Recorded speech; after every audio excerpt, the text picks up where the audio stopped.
You're watching the Screaming Fish here, people, and once again I have another movie review. This time, though, I am going all the way back to the 80s and taking a look at the Terminator. I mean, you can pretty much tell from the start that I was reviewing this movie, seeing as how I'm wearing my signature Terminator T-shirt, and also. This just so happens to be one of my favorite movies of all time. So, without further ado, let's get on with the review. So, disguised as a human, a cyborg called the Terminator, played by Arnold Schwarzenegger, travels back in time from the year 2029 to 1984 to kill Sarah Connor, played by Linda Hamilton.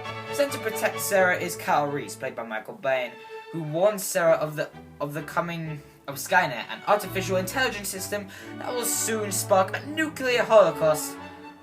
Sarah is targeted by this system because in the near future, her unborn son, John Connor, would lead the fight against Skynet. With the virtually unstoppable Terminator in her pursuit, she and Kyle Reese attempt to escape. So, as usual, we have our characters. Sarah Connor, who is John Connor's mother, is not the tough commando kind of gal you'd expect in a movie like this. In fact, she's pretty much your average 80s lady who works in a crummy burger diner and would rather go out partying with her friends in nightclubs than saving the world from evil robots. Soon she discovers what a huge role she plays in the fight against Skynet and accepts who she must become. Then we got Kyle Reese, who's basically Sarah's protector from the future, and what makes his character so unique compared to everyone else is that he's pretty much a fish out of water in this timeline, which, because he's from the future, which brings along a sense of vulnerability to his character, which I like. And finally, our main villain, the Terminator himself. Arnold Schwarzenegger is amazing as the Terminator. It's terrifying just watching him with his expressionless face, walking around, killing people to find Sarah, killing everyone that has the name Sarah Connor. It literally can't be bargained with. It can't be reasoned with. It doesn't feel pity or remorse or fear, and it absolutely will not stop until Sarah is dead. Yeah. It's pretty much the most convincing portrayal of a robot I've ever seen in a movie, basically. I must also compliment on the soundtrack. The music is hauntingly robotic, complete with clanking metal joint noises and metallic heartbeats. It's literally got my heart pumping just listening to it. Not to mention, this is a film that combines loads of different genres. You could call it a sci-fi movie for its use of plot elements like time travel or evil robots.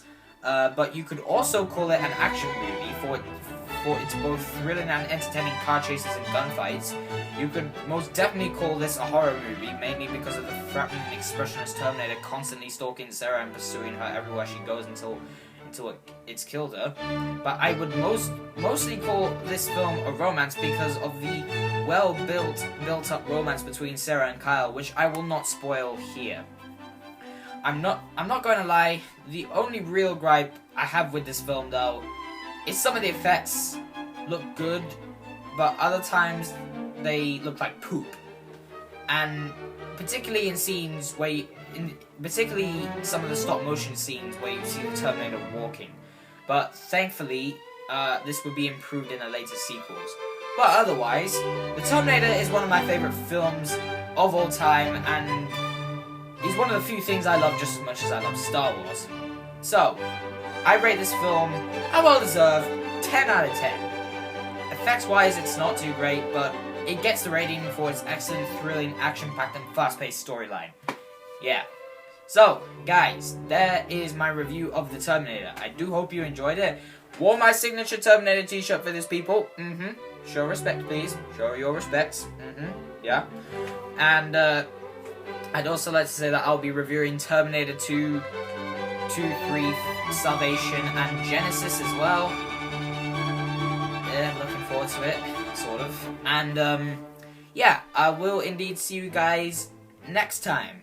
So, peace, goodbye, and please subscribe to my channel. And follow my Facebook group if you want, and yeah, bye.